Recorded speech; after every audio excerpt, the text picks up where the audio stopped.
(2023년 4월 25일) 마음을 살리는 방법 마살법 이야기를 시작합니다.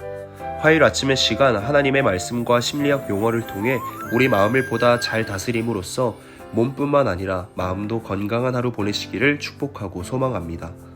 17번째 시간, 우리가 함께 나눌 주제는 분노입니다. 분노란 자신의 욕구 실현이 저지당하거나 어떤 일을 강요당했을 때 이에 저항하기 위해 생기는 부정적인 정서 상태를 의미합니다. 실은 누구나 좁게는 내 가정에서부터 넓게는 내가 속한 공동체와 사회에 이르기까지 모든 관계와 경험 속에서 일어나는 크고 작은 갈등으로 인해 마음 한구석에 분노라는 감정을 가지고 있습니다. 문제는 분노의 감정이 비단 개인에게서 그치지 않는다는 사실입니다. 분노는 나를 비롯해 타인의 소중한 생명을 앗아가기도 합니다.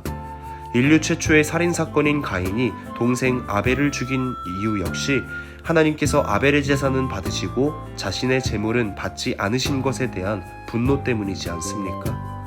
이 외에도 내 욕구가 충족되기 전까지 만성적으로 가지고 있는 분노는 일상생활에 지장을 줄 만큼 건강에 해로우며 전두엽의 혈액 순환 기능을 저하시켜 뇌세포를 손상시키고 심하면 우울증으로까지 번지게 됩니다. 무엇보다 분노는 신앙생활에 전혀 도움이 되지 않습니다. 분노는 죄를 범하도록 하는 충분한 동기를 부여하기 때문입니다. 주의 길을 걷는 우리가 하나님의 의를 이루지 못하도록 계속 방해하기 때문입니다.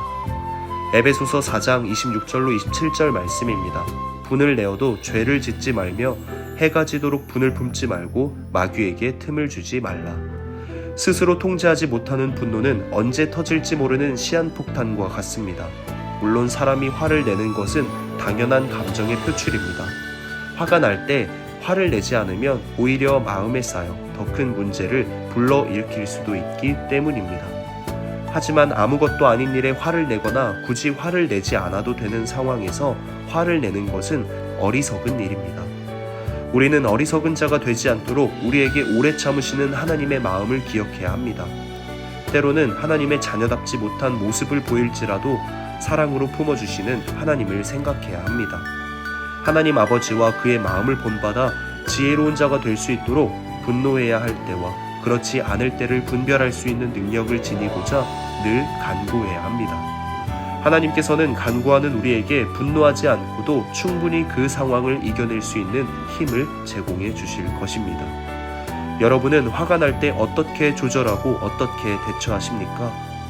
구약과 신약을 아울러 성경은 우리에게 분을 다스리라고 일관되게 가르칩니다.